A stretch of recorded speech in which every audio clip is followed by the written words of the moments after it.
everybody, and welcome back to Rebooked. It's looking a little weird, right? It's a two spot, not a tree spot. I know, right? To get room to breathe here. You'll notice, as they say in wrestling, conspicuous by his absence. Shout out to Gorilla Monsoon, is the one and only GoldenBoy, who is. Last we heard, lost somewhere in the South China Sea, struggling to find land. Yeah. And, so clinging to driftwood. Yeah. Life of Pi style. Yeah, exactly. And, he's over there in China. He's doing some awesome work, but VPNs and internet trying to get there to here is a huge pain in the butt. We tried to work through a couple ways, and me and Jake just said, you know what, you traveled 16 hours the other day. Just do your job. Just chill. If you want to send us some thoughts or whatever, that's fine too. But we got two big events coming up. We can cover that. That's weekend. That's what this episode is mostly going to be about. Oh wait, sorry, I didn't do the. This is a podcast about men and women separate meat and I forgot that was the legally required intro. Yeah. So, without that, look. We got two. This one is very concentrated because we've got two big events coming up this weekend. We've got WWE, who we've been seeing them all fly over to Saudi Arabia. I got really jealous because I saw some of my friends there. I guess they must have done a chartered flight because they had a menu printed out just for the WWE crew of for your flight to Saudi Arabia, a menu. Oh, man. That was really nice. That's when nice. I went to Saudi Arabia, I flew coach for 12 hours in the back of the plane. So I'm glad they're getting taken care of now. King, Queen of the Ring. And then, of course, AEW has a Double or Nothing, which is funny because they have double the matches. That's exactly right. Yeah. Yeah. But, so before we jump into that, we'll do the usual. Jake, how are you doing in the world, in life, in the universe, etc.? Man, I'm doing all right. I'm getting busy, which is about damn time. That's lovely. But finally getting into the summer months. I'm ready for it to warm up a little bit. No, stop. You're in LA. Shut up. Well, I know. I just mean I want to dip into a pool. I want pool appropriate temperatures, and a degree above that is too much. Summer should be 85 max. That's what summer should be. I can agree with that. And the rest of the year, at its lowest, 65. I mean, that sounds that's perfect. That sounds amazing. Anywhere in that range, I'm good with. But you're back home off the big tour. Yes, finally back home. Finished up our tour. How was that first night in your own bed? Oh my That's God. Always the best. I like that. It's all I can think about anytime I travel home. I'm like, I'm gonna get to sleep in my own bed tonight. Well, especially because absolutely anybody. But so we should probably replace it soon. We've had this mattress for a while, and being in wrestling when I first got it, we went out, we got the bomb Tempur-Pedic, super nice memory foam, and even I got a pillow to match. It's this solid but comfortable memory foam one. So going from those hotel beds and those pillows that you sink through and are go from fluffy to the slice of paper in 2 seconds. Yeah. But you got to fold it up a few times to get any kind of It's weird. One is way too shallow. Two, you're push up like this. Yeah. So there's no good in between.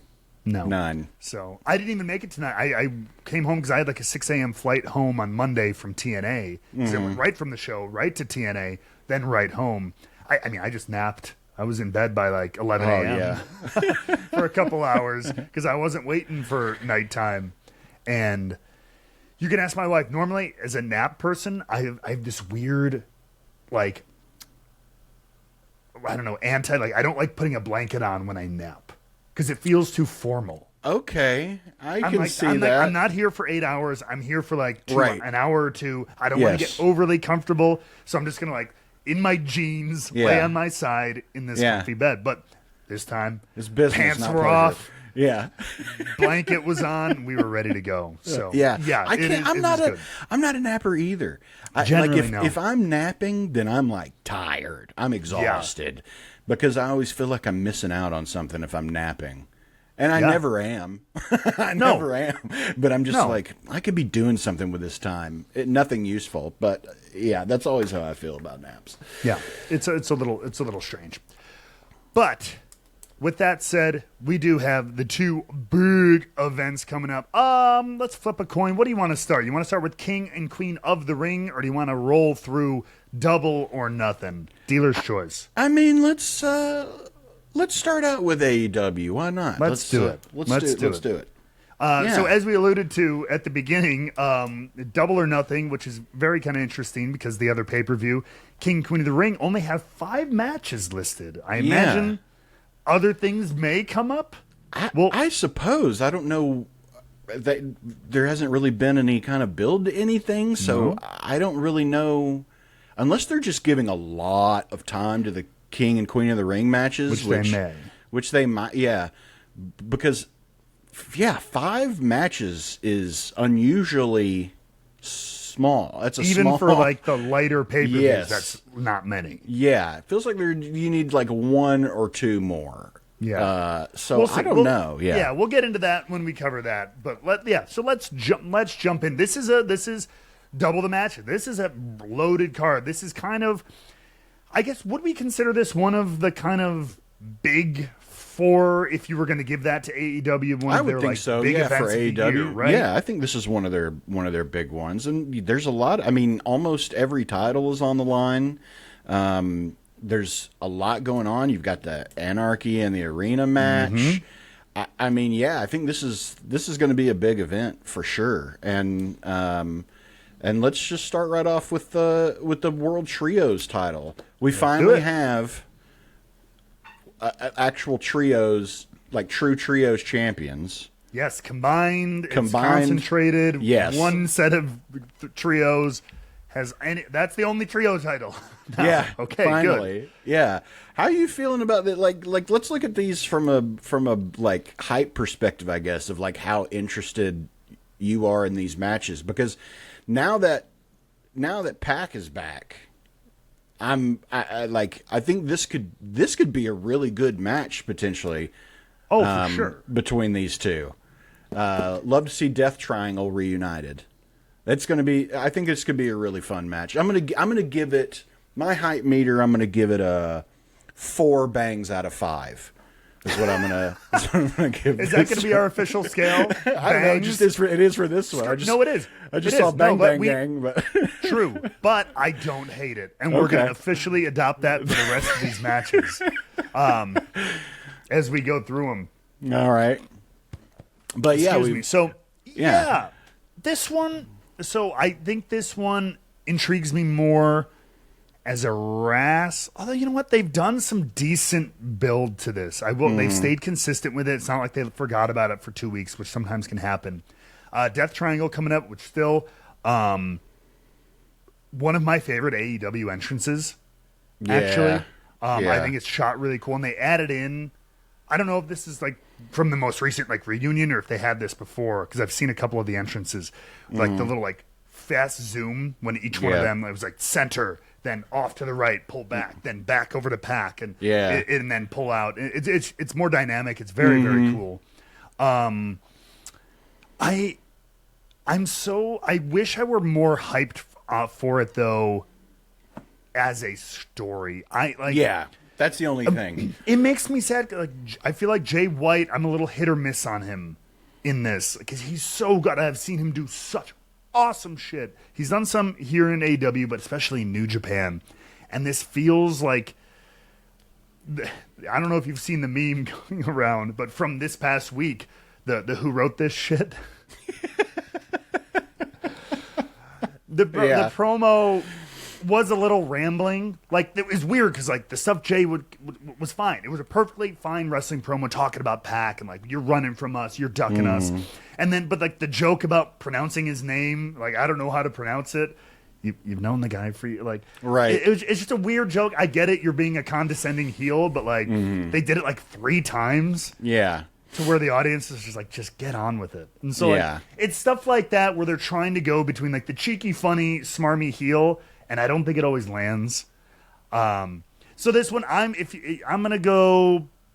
like, honestly, don't come for me, but 2 out of 5 bangs. Okay, I'll take it. As far as hype goes. Like, I think it'll be a very good wrestling match. It'll be wild. It'll be great.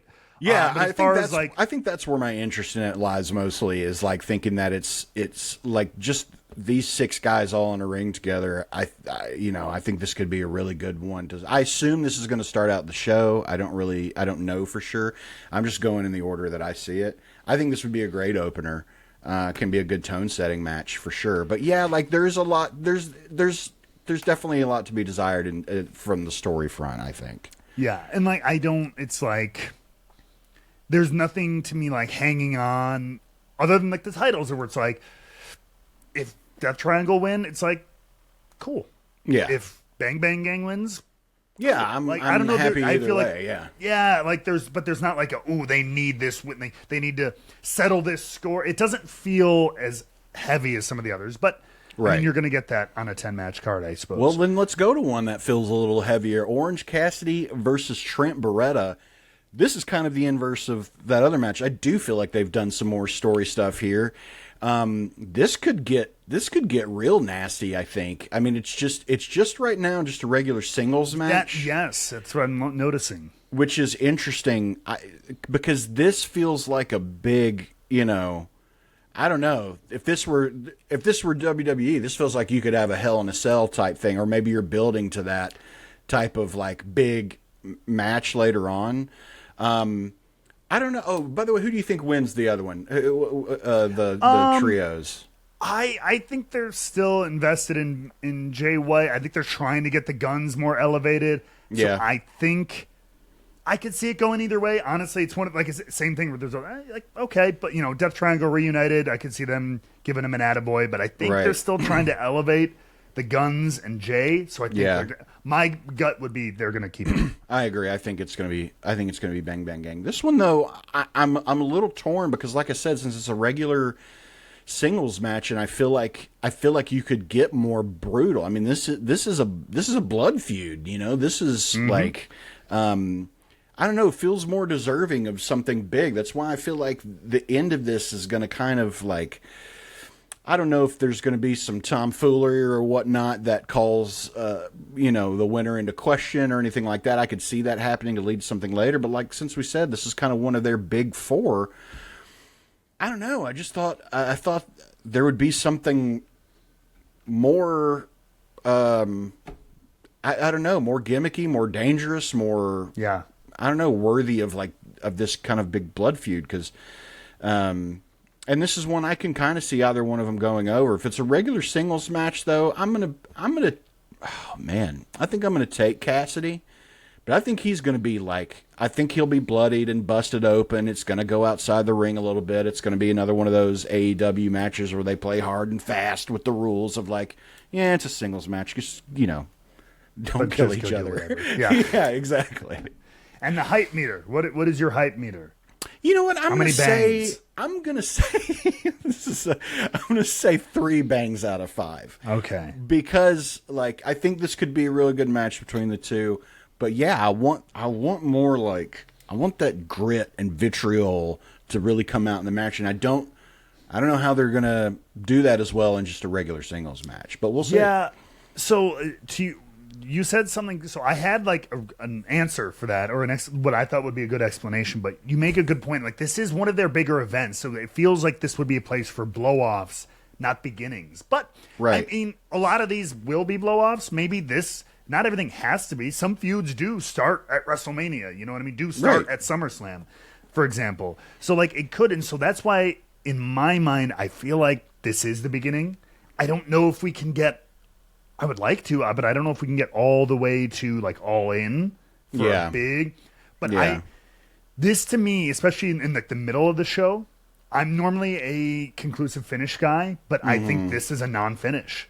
I think it does spill over. I think Cassidy loses it. It's the old 10 count referee pulling him off. He hits the referee, kind of thing. And they do start brawling, match is over, match is out. They're brawling through, they fight in the back.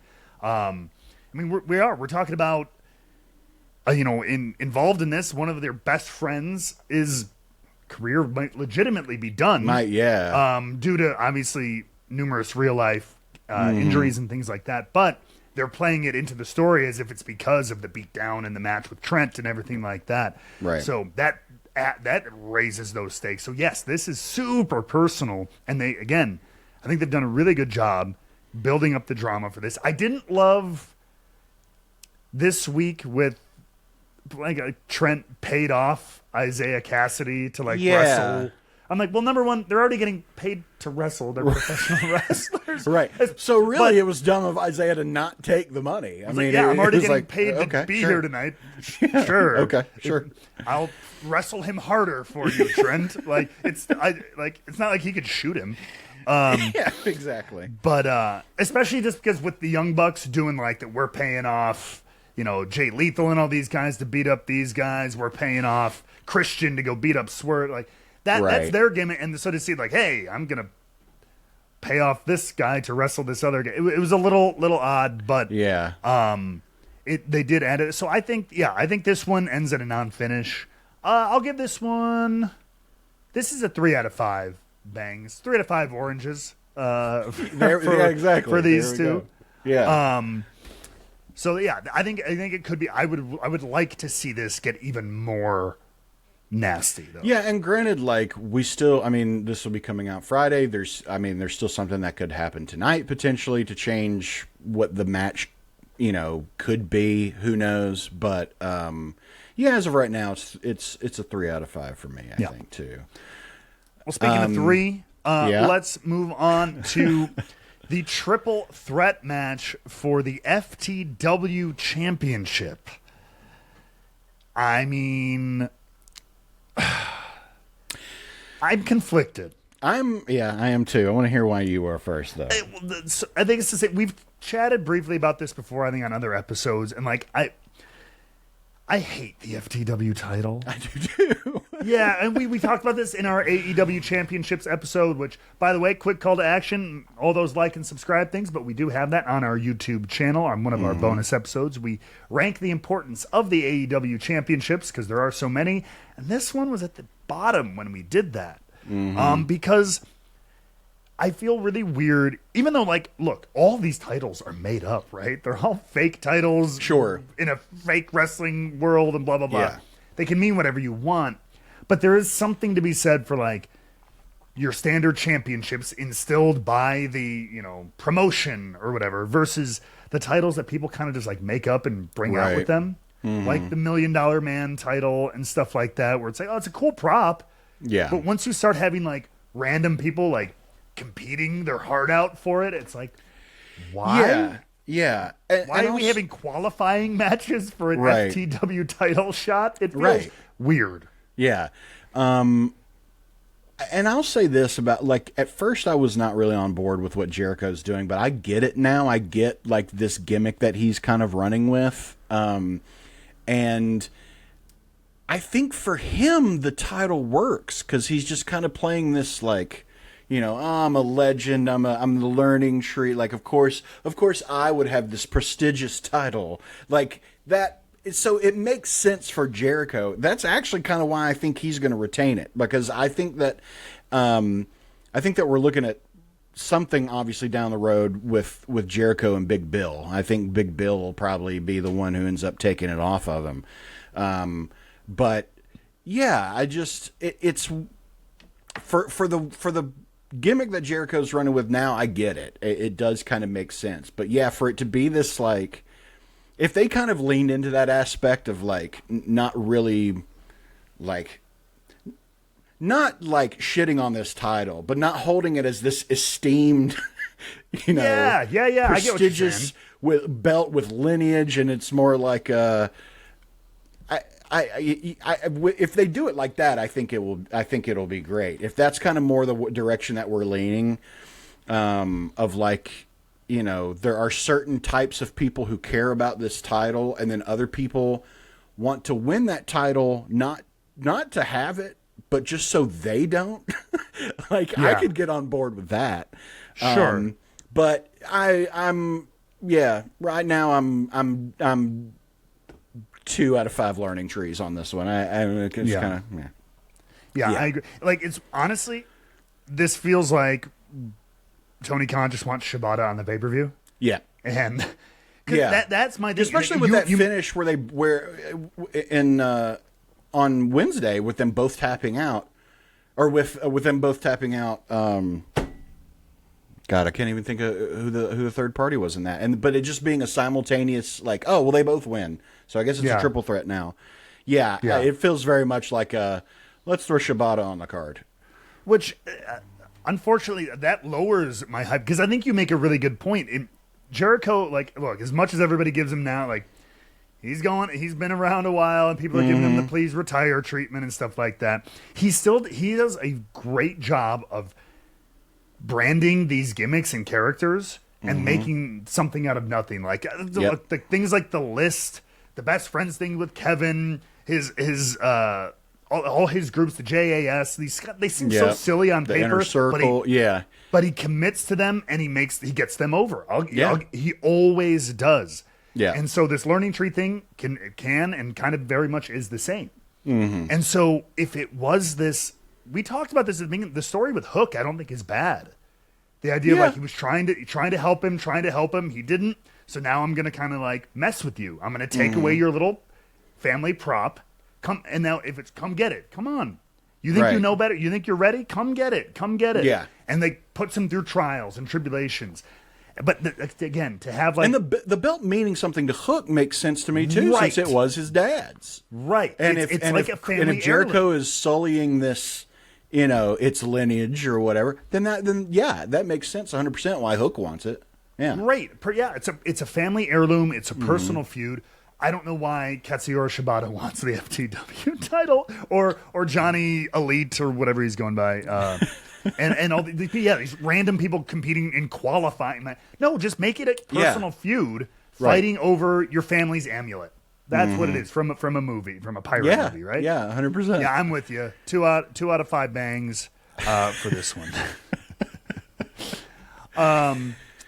Let's move on. Let's move over. Speaking of Shibata and the folks from New Japan Pro Wrestling, let's look at the IWGP World Heavyweight Championship, not match, eliminator match on a pay-per-view. Okay. Yeah. I want to go on record. I am not a fan of the eliminator match. Is just something AEW has branded basically that every other company has done. Where, if you pin the champion in a non-title match, you get a title shot, right? They just call it an eliminator, which I think is confusing because it sounds like you're being eliminated from a tournament. Yes, that's 100% what it sounds like. Yeah. But it's just if you pin the champ in a non-title match, you get. I just don't understand why we couldn't have taken a few weeks and had Takeshita, earn a title shot. And just giving him a title shot. That's what. Yeah, I don't know. I mean, or done the eliminator on Dynamite 2 weeks ago, and like he gets, thanks to Don Callis and shenanigans, he gets a cheap win over Mox, and now they fight it out for the title. It was very weird. I don't know. It's an odd choice too. I'm not like, look, will they put on a great match? 100%. But yeah, for that reason, I'm just, like, it's such an odd thing to do, to have an eliminate. So when does Takeshita wins? When's the payoff from that? I mean, and my guess is it's not even on AEW. Right. Well, so my guess would be, oh, shoot, I don't have it in front of me. I think they did announce something about Forbidden Door. And the title, I don't know if that has something to do with this. Forgive me. I remember reading that. I don't have it in front of me right now. But there's that coming up. They could do something where maybe they try to do something in Japan. I don't know. It just feels off to do this type of match at a pay-per-view, especially one of the bigger pay-per-views. Forbidden Door is happening June 30th. Mm-hmm. So that makes me think Takeshita's going to win, so that they can have that payoff match at Forbidden Door.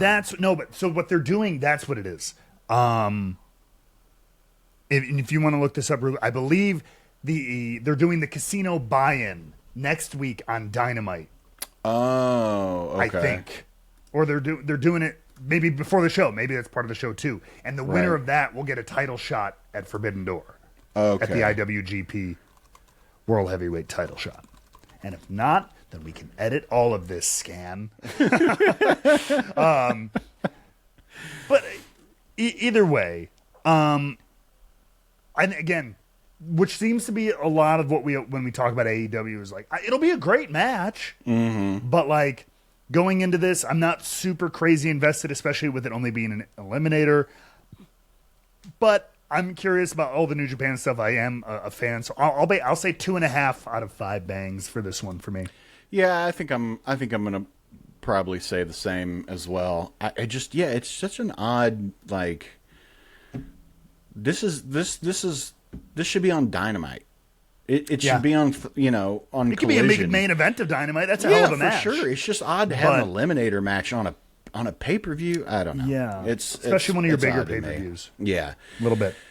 Yeah. So let's go to the TNT title. I'm interested. I am very interested in this one. I'm going to go ahead and say that I'm at least a 4 bangs out of 5 on this one. Yeah, because 4.5. It really picked up this past Wednesday. I don't know where things are going with Copeland, but I'm very interested in it.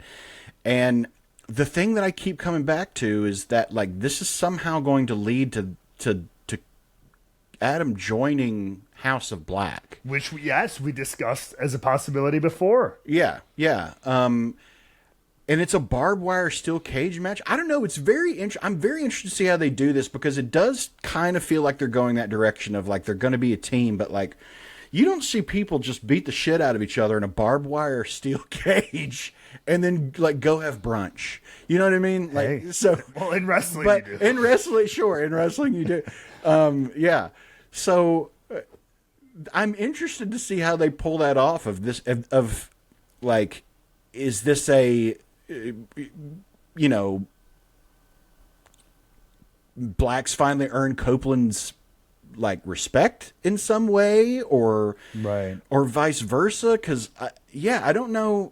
I don't know where this is going. And I mean that in a good way. And that's always kind of refreshing to me when it's like there's so many different things at play here and so many different ways that they could go story wise. Yeah, I just don't.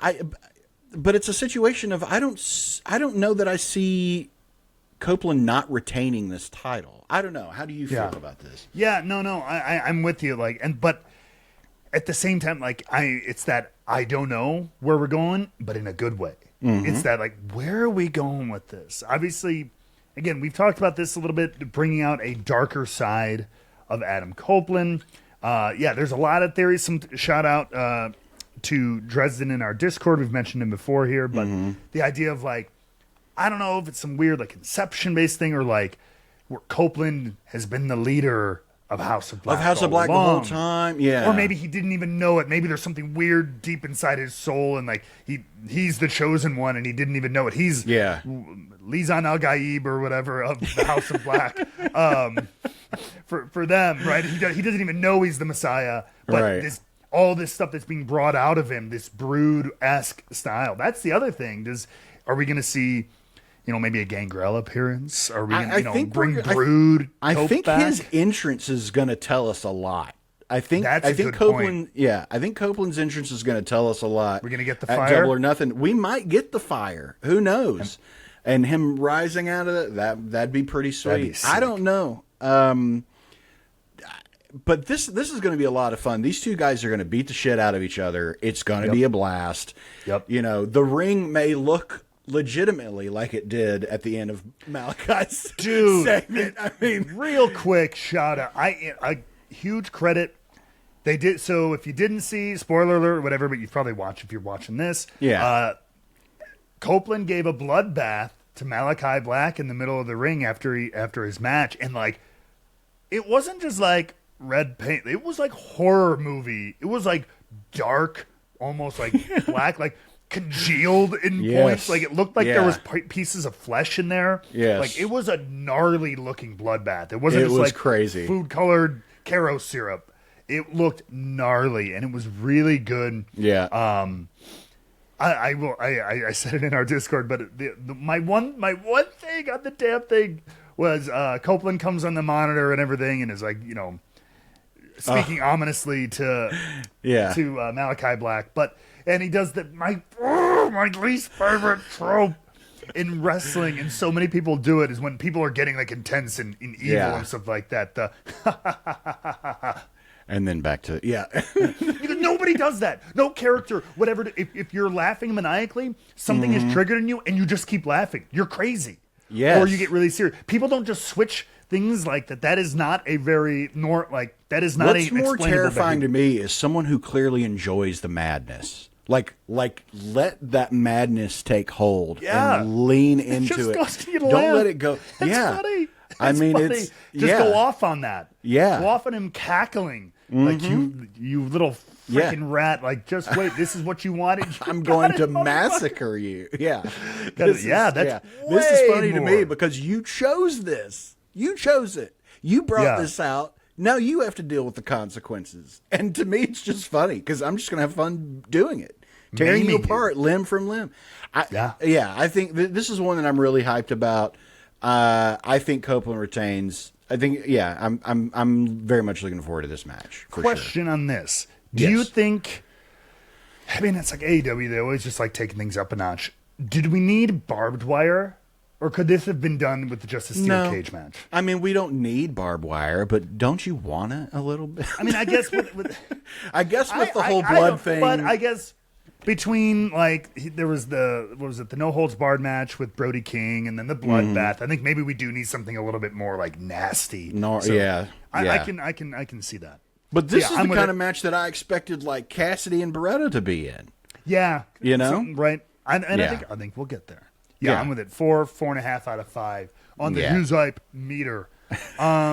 Let's real quick switch over to the women's division. Let's talk about Mercedes Moné and Willow Nightingale. And I'm not crazy, right? This is the in-ring AEW debut of Mercedes? Yes. Okay. This is her first match. She wins it.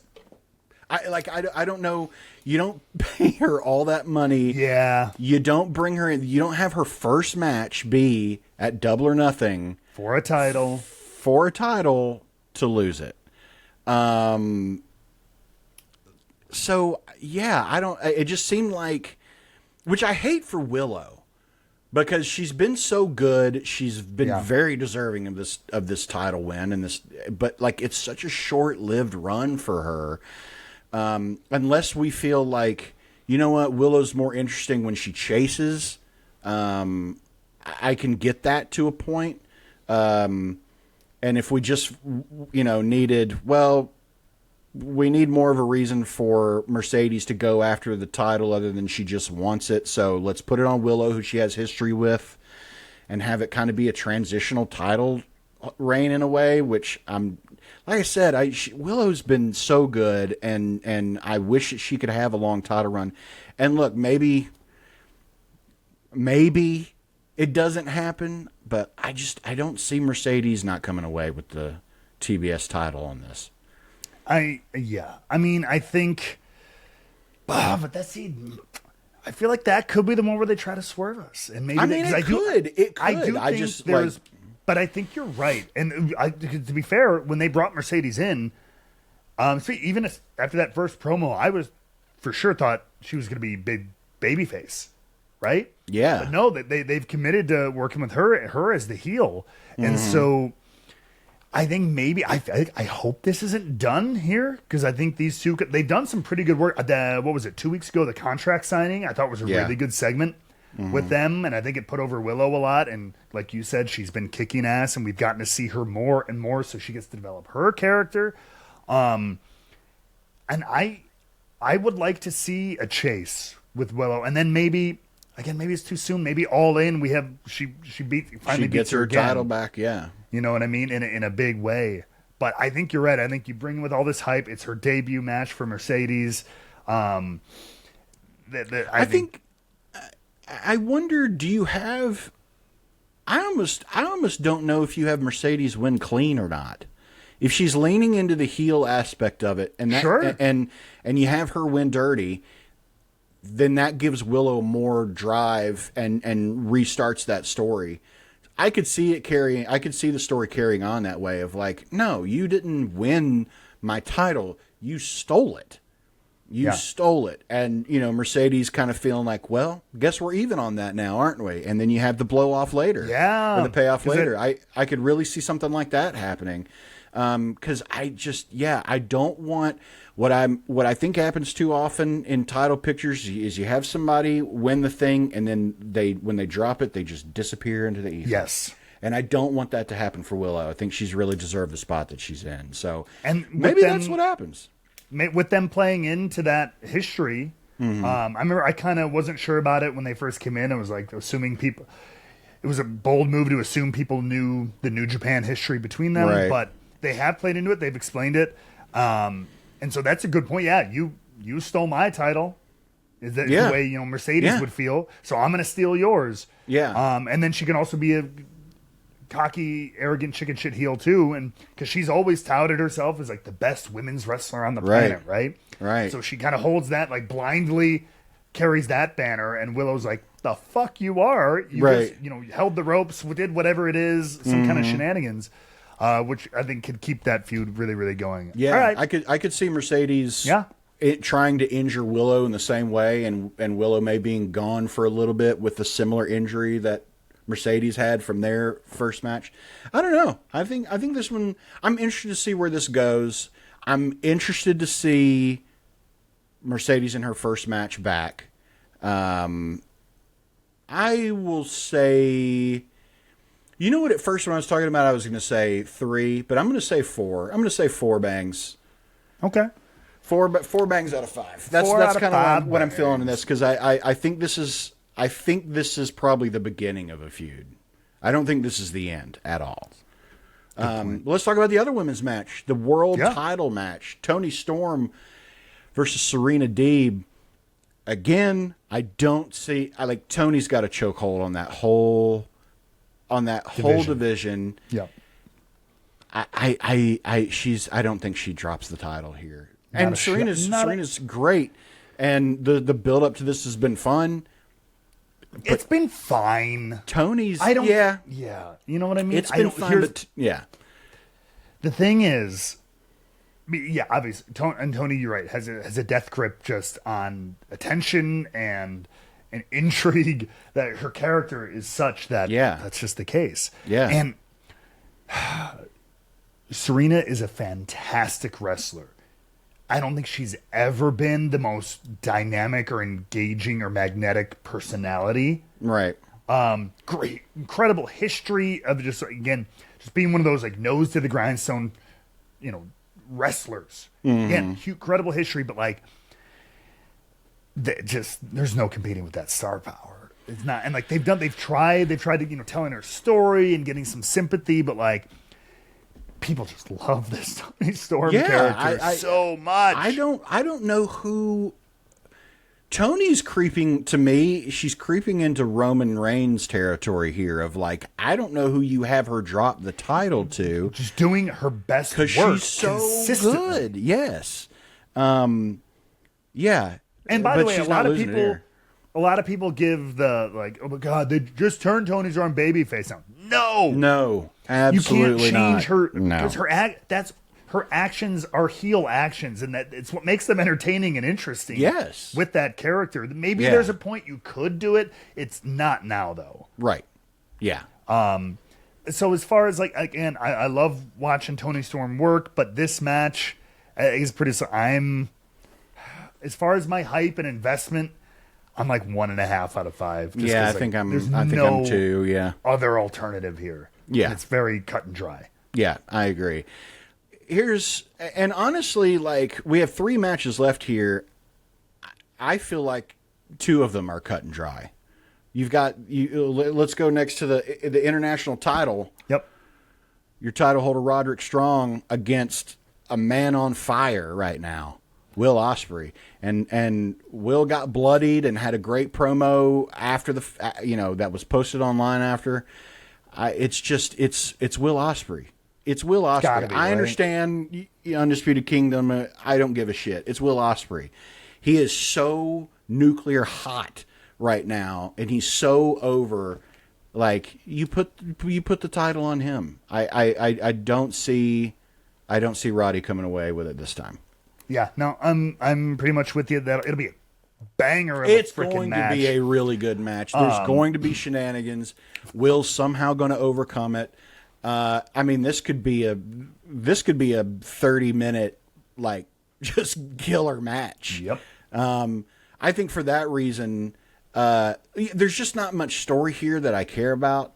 But for like the match itself, I'm going to say 3 out of 5 is kind of where I'm feeling on the hypo meter. Yeah. And this very well could be a show stealer, honestly. Yeah. It could be a very, very good match. And I don't know, maybe set up some good story.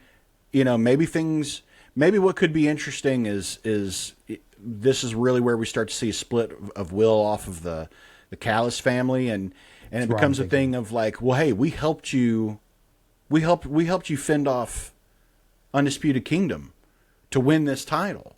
Yeah, but I didn't want you to do that. I'd need you to do that. Well, now, and then they abandoned him, and now Ospreay has to deal with Undisputed Kingdom on his own. I could see that kind of being a thing of how this transitions and where this goes. To have Ospreay kind of be an underdog in a bit just because of numbers. Well, I don't know. How are you feeling about this one?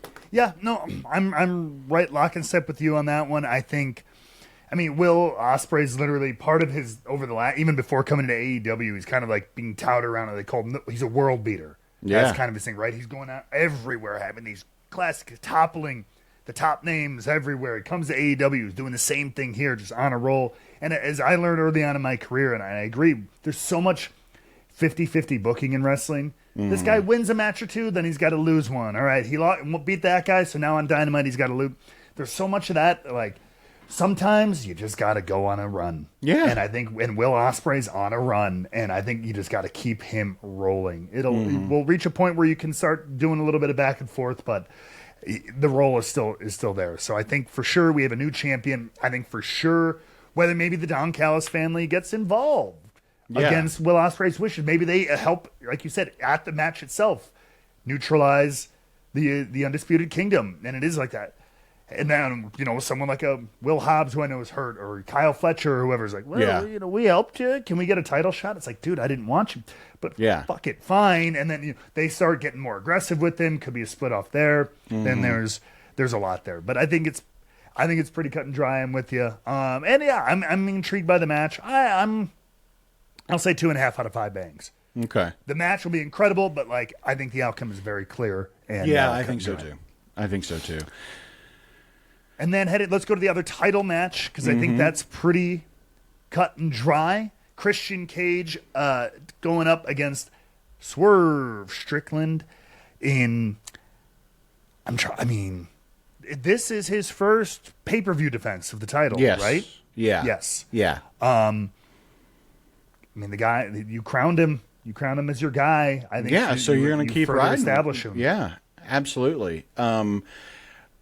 This kind of feels like this probably isn't a one-off thing either. I imagine it's going to continue in some capacity. I don't know what. I can see something like, the ref accidentally being taken out. Christian had Swerve for a 3 count, but there was nobody there to count it. Then, Swerve recovers, ends up winning when a new ref comes out or when the ref comes to. I could see it being something like that, and Christian having some kind of, I had you.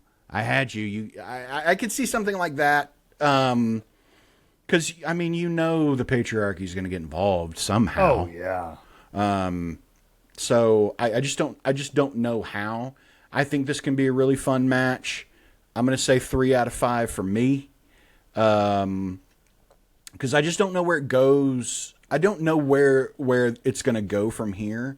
I don't know who you possibly have lined up to take on Swerve after Christian. So that's kind of why I think it's going to continue a little bit more to see what we can make of it. I'm not sure though. What are you feeling on this? Yeah, no, I think it'll be really, really good. I mean, they've done a good job of like bringing. What I've loved about this is like I think whether this was a concern of theirs or not. In the transition from Swerve to babyface over the last several months, I don't know if anybody was worried that he lost his edge. I wasn't worried about it, but this was definitely, there was a little bit of like, to bring that heel Swerve edge back out, getting jumped multiple times. Now he's, especially the last couple of weeks, he's really started clapping back. I thought it was a lot of fun actually this week with the stuff chasing Christian Cage, pulling him out of the car, Nana stopping him from leaving and everything. Like, it was really cool. It was fun to watch that almost bloodthirsty side of Swerve coming back out to defend his turf was really, really good. And this match, Christian to me is one of those guys. He almost reminds me of like a Randy Orton, where it's like he's this guy. He's so good, but not good in the way a lot of the young guys you like are. Your Will Ospreays, who are crazy athletes, even your AJ Styles and stuff like that, who do these amazing things. They're really good in that old school way. Like they don't move crazy fast, but they put together methodical, really good matches. Yeah. You know what I mean? Like somehow their matches, which are not doing all the wild shit that you like in other things. I don't know. There's just something about it. It fits even in modern wrestling. The way they put together their false finishes, the pace of the match, the theatrical, Shakespeare side of it. Like, interferences, all that kind of up and down. They're really good.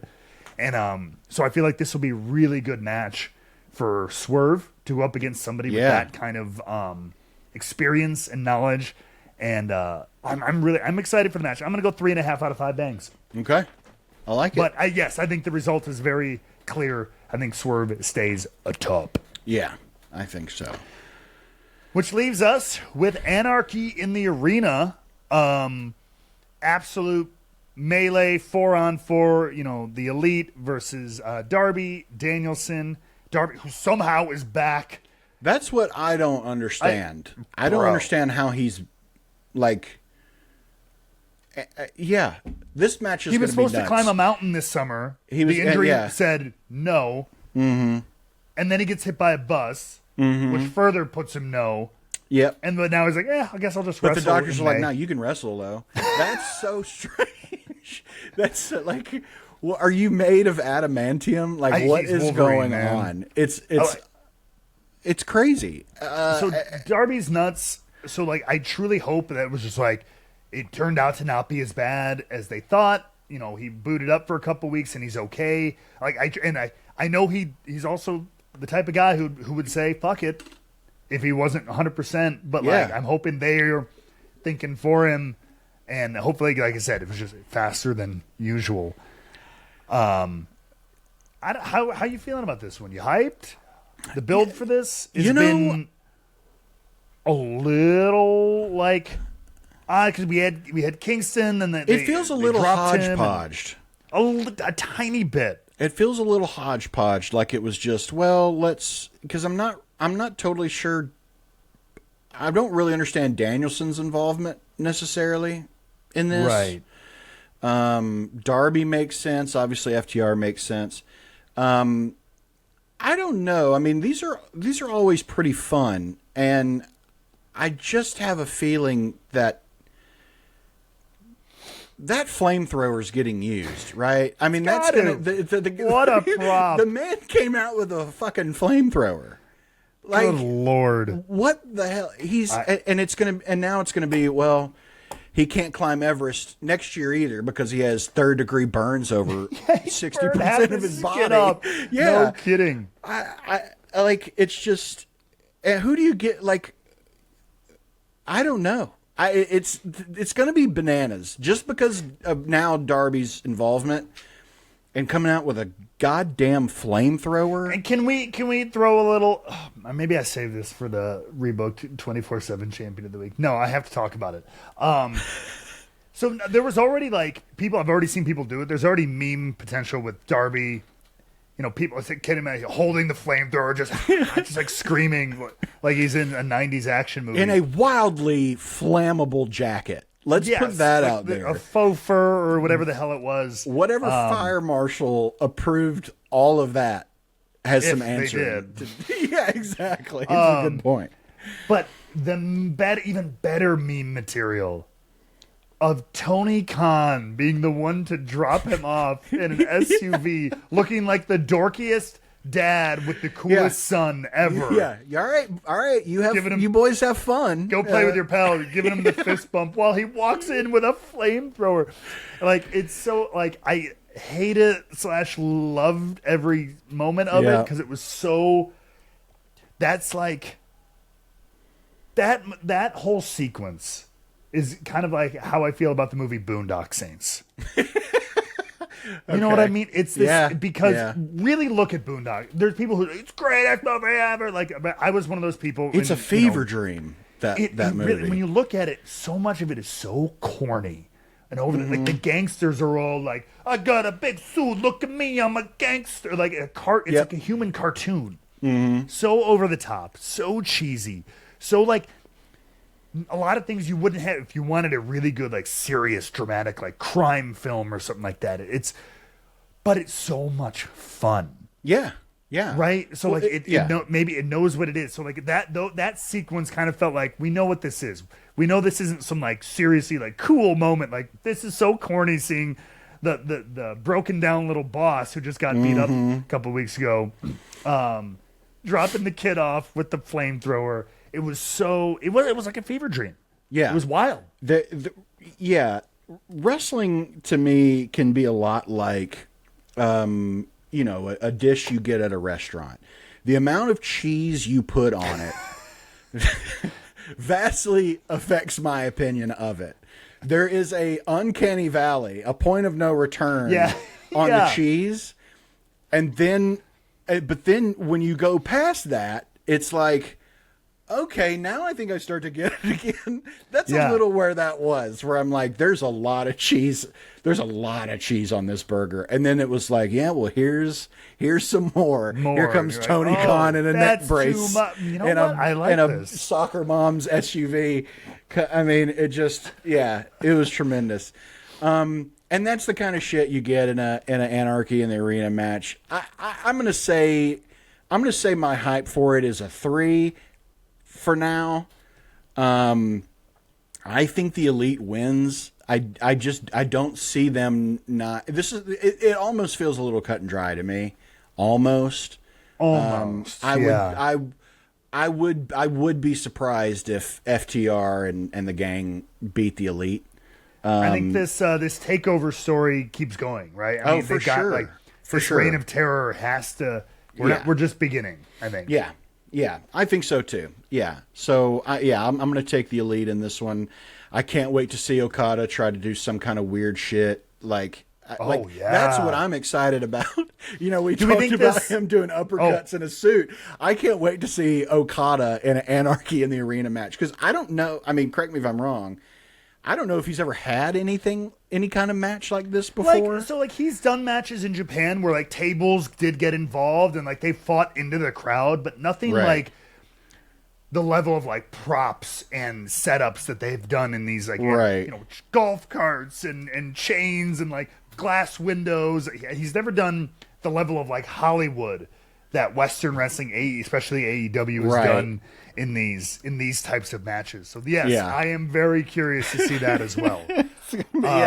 Do we think this ends the show, or do we think this is in the middle somewhere, and we end with like the world title or something? That's tough. I mean, honestly, I can see it closing the show because of how crazy all the shit can get. Right. And them going throughout the entire arena, it feels like one that will probably close the show and like be one of those, this match is not sanctioned by, or whatever, kind of like something like that. I think it probably goes on last. I think there's going to be some kind of crazy stunt or something to cap the whole thing off. I think that this is going to probably main event the show. Would be my guess. I would imagine that's what they got. I didn't even. What's mine? Just because I want to see. I'm at a 4 out of 5 bangs. Okay. On this one, I am very curious to see exactly what they pull off. How wild is Darby going to get? How healthy is he? Yeah, I really want to see what Okada will do. Yes. And it'll be interesting. Yeah. All right. So let's move on. That is AEW. That's AEW. Yep. Yeah. Let's move. Let's go to Saudi Arabia. Yes, indeed. For King and Queen of the Ring, and we mentioned it at the top of the show. It's so odd that there are only currently, as of this recording, 5 scheduled matches for this, what I'm assuming is a huge event in Saudi Arabia. That genuinely shocks me. Something could come up tonight on SmackDown. I don't know, but it just seems odd to like something pops up on SmackDown and just be like, oh, yep, that's on the card now. But I just like 5 matches, unless they're giving these a lot of time, which I could also see. But I was looking at it. So 5 matches, even if you gave all of them 20 minutes. Right. And then Logan and Cody gave them 30 minutes. That's still only like... That's 2 hours. I think it's 2 hours, maybe a little less. I think it's 110 minutes, right? Yeah. Wait, 120. No, it'd be 2 hours like on the dot. Yeah. So like, although I'm not mad at like a 2.5 hour pay-per-view with like backstages and intro... With maybe long a promo matches, I'm somewhere. sure. I mean, it felt like we saw more of that at Backlash, of them concentrating more on the matches, and maybe that's what we've got here. I don't know. But let's kick it off. And here's the thing, too, is we don't even know who their opponents are necessarily going to be as of this recording. No, not yet, but I think they're... No, I wouldn't say cut and dry. I think there's some pretty obvious routes. I think so. But before that, let's look at the Intercontinental Championship. It is a triple threat match. Sami Zayn defending against Chad Gable and Bronson Reed.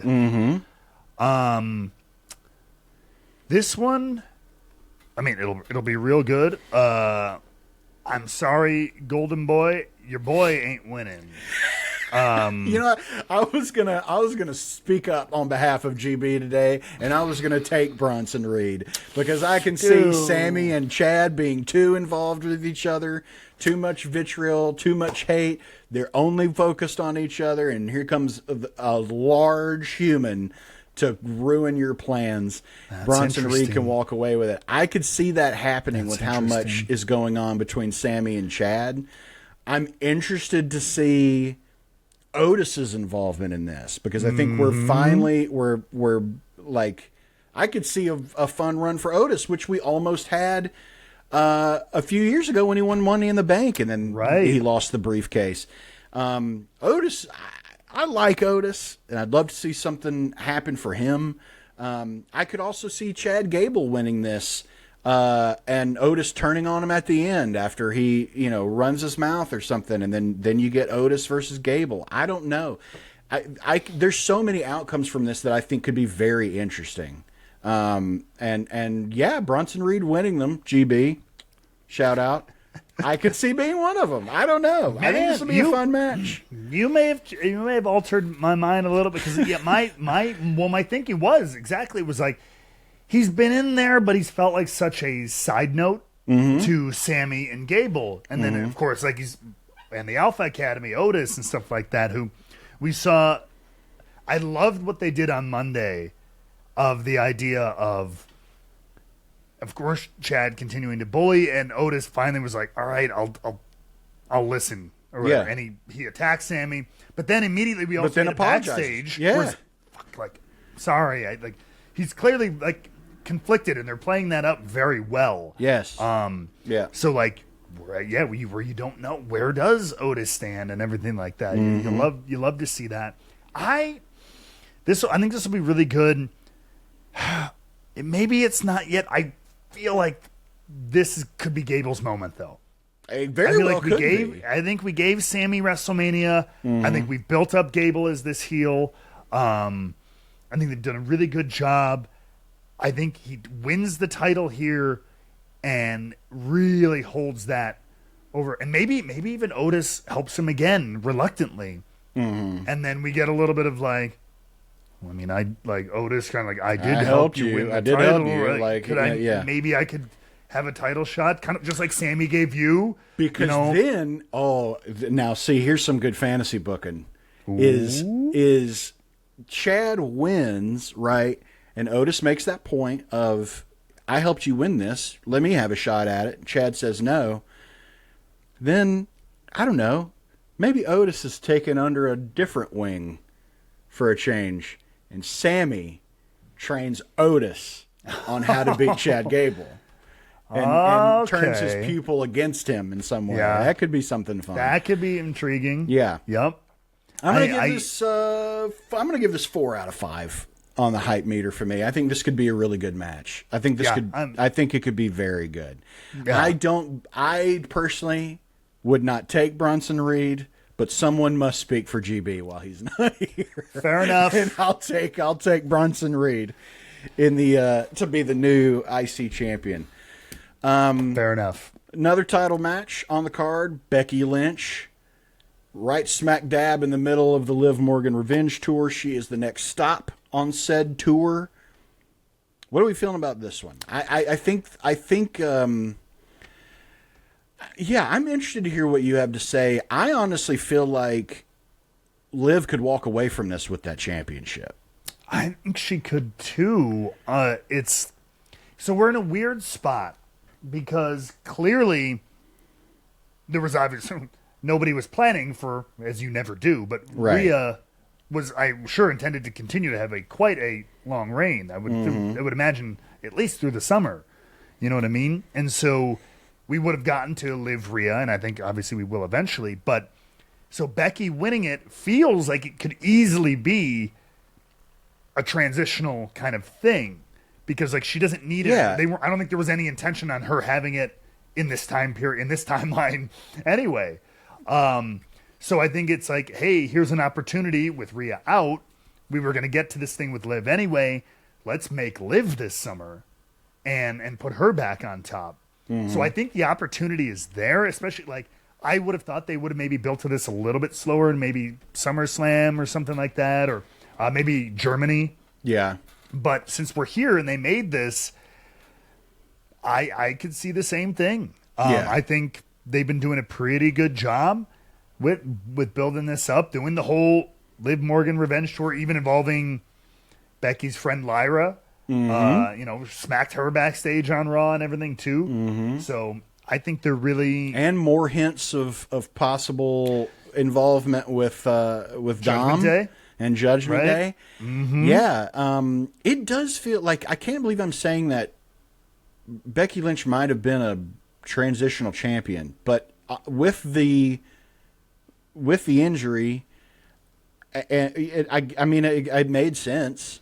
Here's one thing about transitional champions though too, and I think it happens, and it's not always a bad thing. This case I think could be that, because where it really hurts is when you see like a first time champion or like a young kind of up and comer, and they like where Willow, it's like they, for example, Willow, or even like we were worried about it with Joe, although I think we all thought Samoa Joe had a good reign.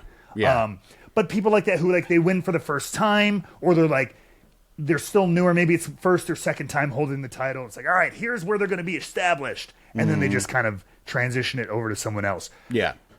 But in the case of Becky's had her many moments in the sun, right? She's had WrestleMania main events. She's had huge moments. She's had huge long ass title reigns. She is established. This would not make or break her championship history. You know what I mean? Right. So this is the kind of situation where if I'm her, and I'm sure she feels this way, it's like, if I can help put the story along, build Liv up in this whole thing, so then we can get an even bigger match when it comes down to Liv and Rhea eventually. Great. It's a great piece of business. So maybe they can stretch this out. Maybe Becky could win, and then Liv really consolidates some of that. Maybe again gets Finn or Dom, maybe really infiltrates them, and they get them to help her beat Becky in Germany or something. I think could see it stretched to there. But I'm gonna go with you for funsies. Let's say it. I think Liv Morgan Revenge Tour strikes its first big win here in the sand. I think so too. I could see it potentially going to where Liv would be a great Money in the Bank holder too. Given this revenge tour, like we said. But I think I don't know. Just they keep mentioning feels like there's been a lot of foreshadowing of Becky being like, well, she's never beat me. Not once has she ever beat me. She's never beat me. They seem to be really hammering that pretty hard. So, yeah, I'm going to go with Liv on this one. I think Liv's great. I think she it's a summer of Liv. Let's do it. Hell That's what I'm here for. Well, do you want to discuss the undisputed? Well, it's not even for that. What am I talking about? Do you want to talk about Cody Rhodes and Logan Paul, or do you want to talk about the King and Queen of the Ring? How do you want to do this? Let's go ahead. Let's do that. We'll end with the namesake of the event. All right. We'll Cody go with Rhodes Logan. Wins. It's all right. Now let's talk about. Now that we know, right? Now, the last week's episode, there was a lot of that discussion. Even the wording was weird. Like, what's on the line? What? I don't know if the contract signing last week or whatever was in a response to the confusion. Yeah. But they made it much more clear. Logan Paul, through his heelish, smarmy tactics, had it made so it is only for the WWE Undisputed title, not the United States Championship. So with that being said, I mean, it's clear as day. I mean, Cody Rhodes. This Hell of a match. This is one that reeks of we need a highlight match for Saudi Arabia. Yep. And so let's put two of our biggest big international stars. Yep. Yeah, exactly. Because there's really not much story here. He was just named as his opponent 2 weeks ago. I'm like 1.5 out of 5 on this for my hype meter. For the results and like the story. Yeah, I'm with you. I'm like 1.5 because I bet the match will be fun. The match will. Yeah, wild spots. Logan will jump off something. Yeah, But as far as like outcomes and intrigue, I'm like 1.5 out of 5 on this. Yeah. I agree. Cody retains. Yeah, Cody retains. I think that one's pretty easy.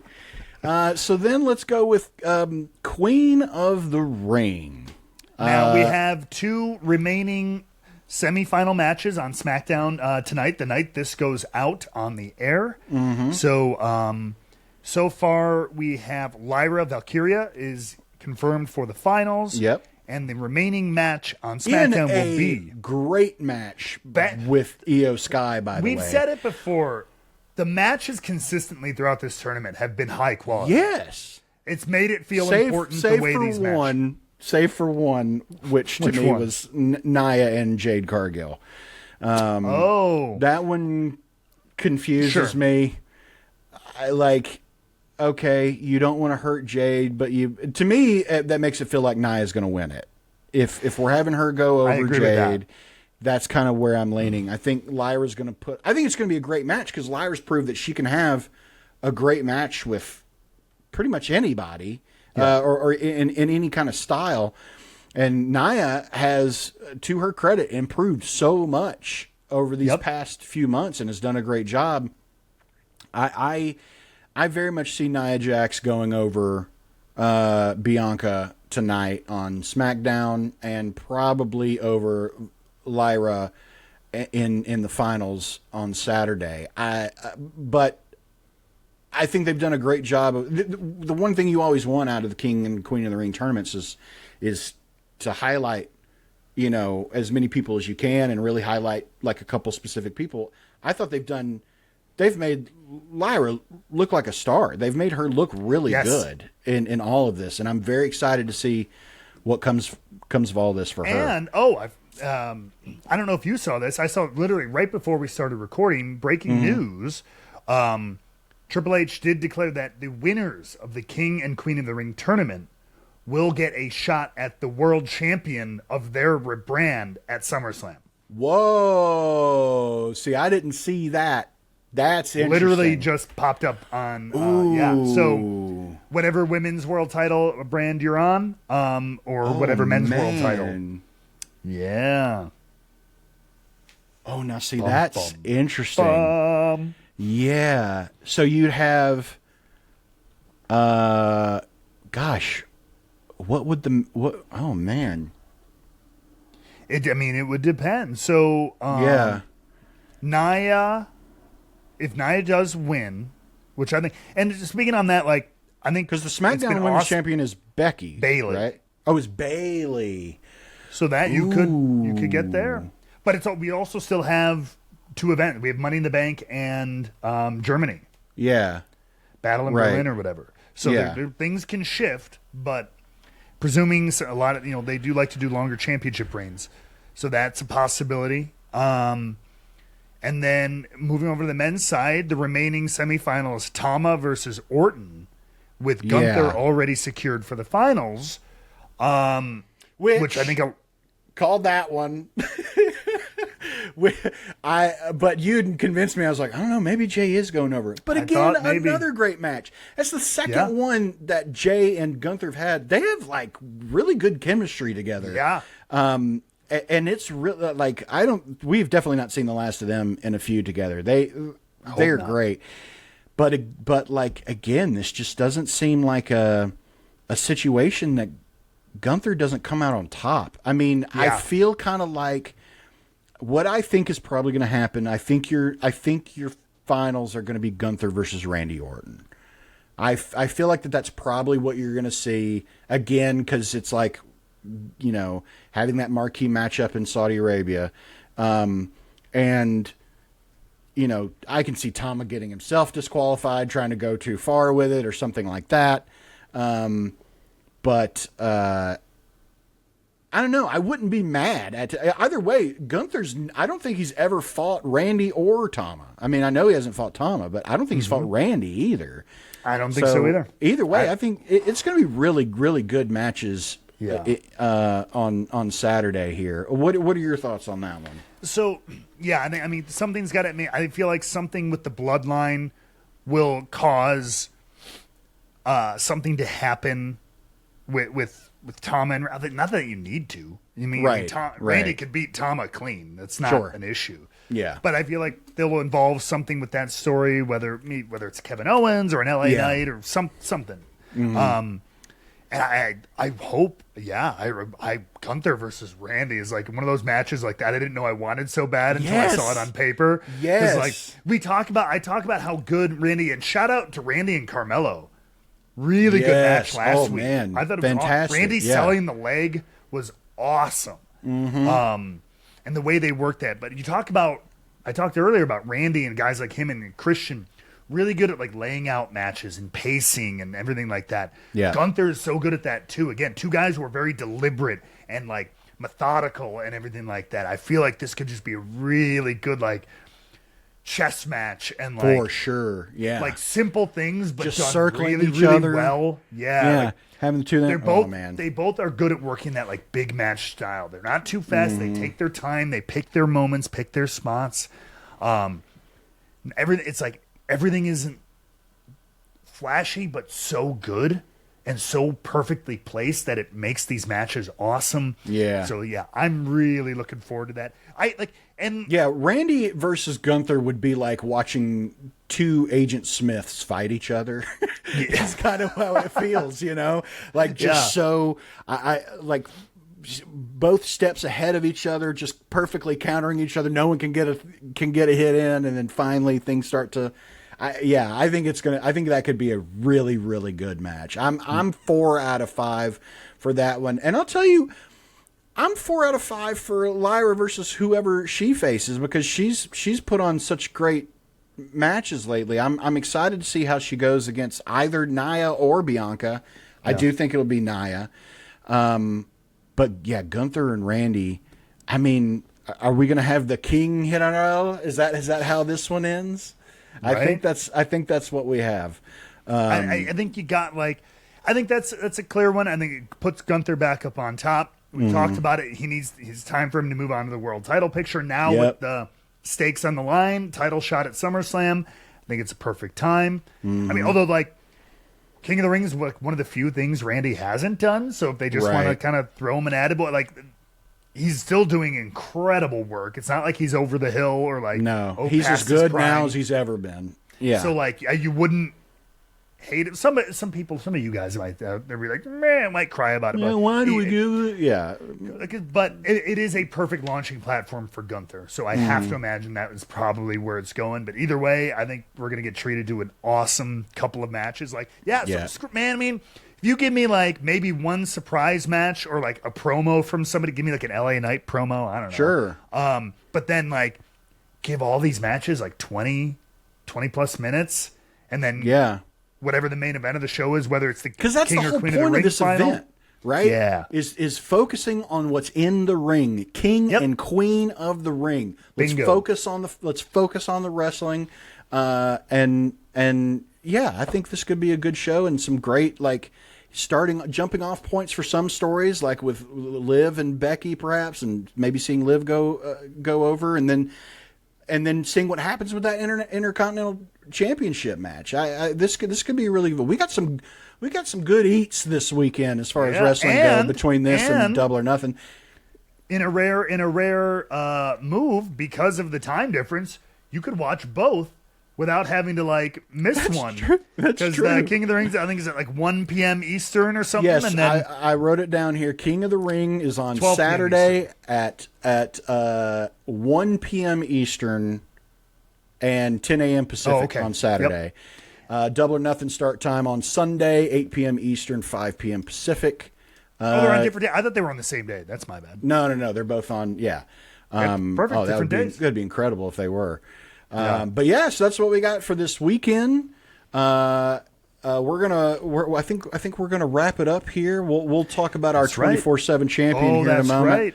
Let's give you the calls to action. Go join our Discord. Links are probably going to be down below. Talk to us about wrestling. We do fantasy booking in there. We talk about the shows as they're happening, live events. It's just a great place to hang, chat wrestling, amongst other things. Join us in the Discord. Follow us on Twitter and Instagram. We're Rebooked Pod everywhere. Yes, and subscribe and share this thing. Let's build this community of, like good vibes toward wrestling. I'm so tired of all the negative shit all the time about wrestling. We want to celebrate the fun and the good on this podcast. So let's spread it. Share it, review us. We're going to be around for a while, and we want you to be around for a while too. So join us. But let's get on, Matthew, to the most important. That's most important thing we do on this program every week. That's changing the definition of the term important, but we're innovators here. The Rebooked 24/7 champion of the week, Matt. That's right. Your nominee, sir. So, I wasn't sure going in. I was thinking, but before we recorded, I was saying, like, what are we going to do? And then I had it, because there's been a lot of little fun moments, but this one was another fun example.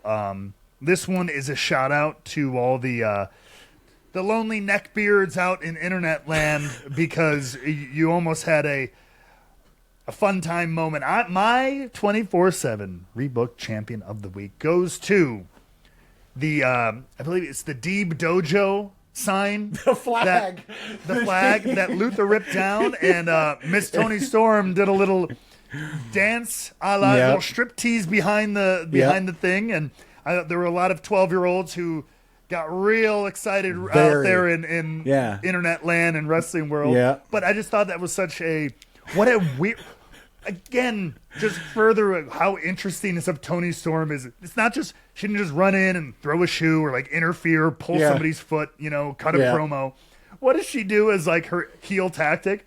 She takes her thing and does a little like a 50s style like showgirl striptease behind it, which is great. Plays into her character style. A little burlesque. Exactly.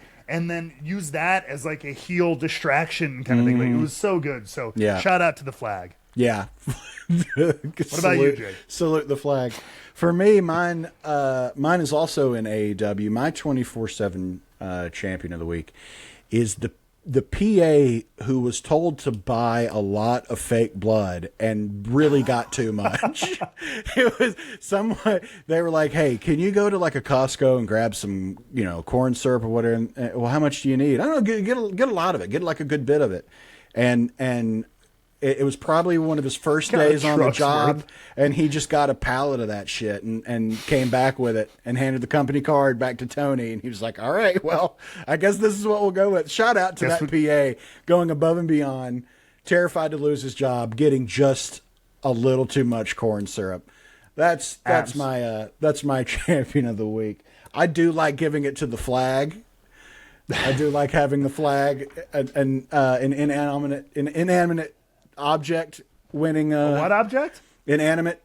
Inanimate. Yes. Inanimate. Inanimate. Inanimate. Yeah. I'm gonna go with the flag. I like the flag. You're gonna go with the flag? I like the flag All having right. it. That's our champion All this right. week. The Our Deep 24/7. Dojo. And yes, indeed. The Deep Dojo flag. The Deep Dojo flag. Thank you for serving. Yeah. Although many people probably wished you would have fallen down by the way. Yes, sure. You've served your purpose Yeah. beautifully. Let let that us flag know doesn't run. below, Those colors folks. don't run. Well, no, this was black and white too. That's true. That's true. No colors to run. But yeah, let us know, folks. Especially if you're on YouTube, what was your 24/7? Who was your champion of the week? Let us know. And just like Jake said before, all those subscribes, all the platforms. Let us know everything and come chat with us in the Discord. But folks, check out the awesome pay-per-views going on this weekend, and you know that we'll be back right here next week. We'll see if GB is alive. Maybe with GB. Who knows? Maybe. Well, maybe But he's found. when he'll these find a numbers breakthrough. skyrocket when he's not here, he may not be. Maybe we'll get the X. Yeah, But maybe. until that time, folks, thank you so much again for Jake, for GB across the world, for all of us here at Rebooked. We will see you on the next one.